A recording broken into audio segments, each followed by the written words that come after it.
Welcome everybody. My name is Vicky Hanna and I'm doing the quick tips on role plays. Some really helpful resources for all of our learners. So one of the frequently asked questions that come up for us all the time is, I haven't got anyone to do the role plays with. We've got a great little resource on how to make that happen and us link you with some other learners asking the same and looking for you. But with this one here, who can play the role play with you? Who can be the client? First of all, they must be over the age of 16. So some of the content is a little tricky and can be triggering. Some of it is quite complex. It takes a mature or an emotionally mature person to be able to get into that character. We recommend, like all of our learners enrolled over the age of 18, that it is someone over the age of 18.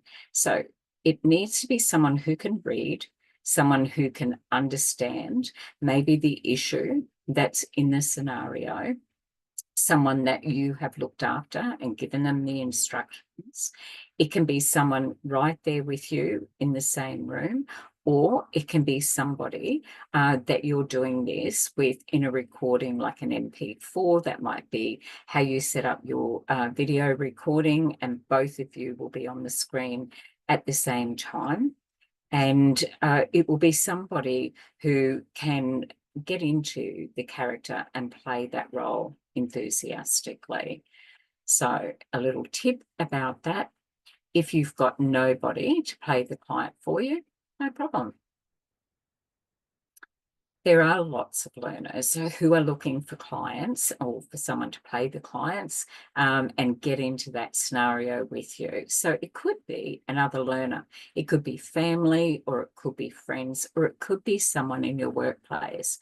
So tell people, hey, part of my studies, what I'm doing is my written work, and it's also my practitioner skills. And if you've ever been given that feedback that people find it's really easy to talk to you and you're a good listener, you will be really comfortable in role plays. The thing is, don't get caught up in the lights, camera, action. Think about, what would it be like if I had someone that I had come to me? I wouldn't turn them away and I wouldn't be reading off a script, would actually be making sure that I engaged, they felt comfortable, that I'm really listening, and that I'm helping them as well, just by being supportive and not judging.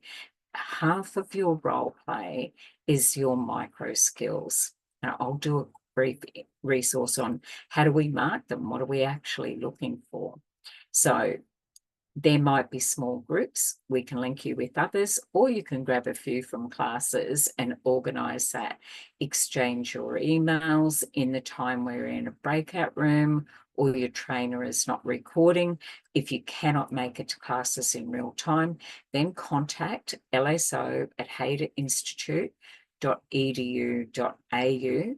You need to let them know what the unit code is. So let's say you're looking for someone to do CHC YTH 024, just as an example from Certificate 4 in Youth Work. So every unit you do will start with CHC, unless it's the health and safety one. And if it needs another person, then you must do that with another person. Say the task number as well as the code, and then let the LSO team know your best days and times, and we'll share that information to other learners with your consent.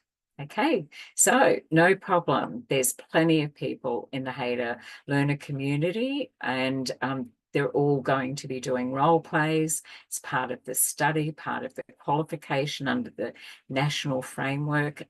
Yours is a national recognised qualification. It's accredited vocational education training where everybody does simulated, if it's online or face-to-face, if it's in a class, no matter when, everybody does their practitioner skills. So we'll need to get you with somebody, and if you're stuck, we're happy to help you. Look forward to assessing your work.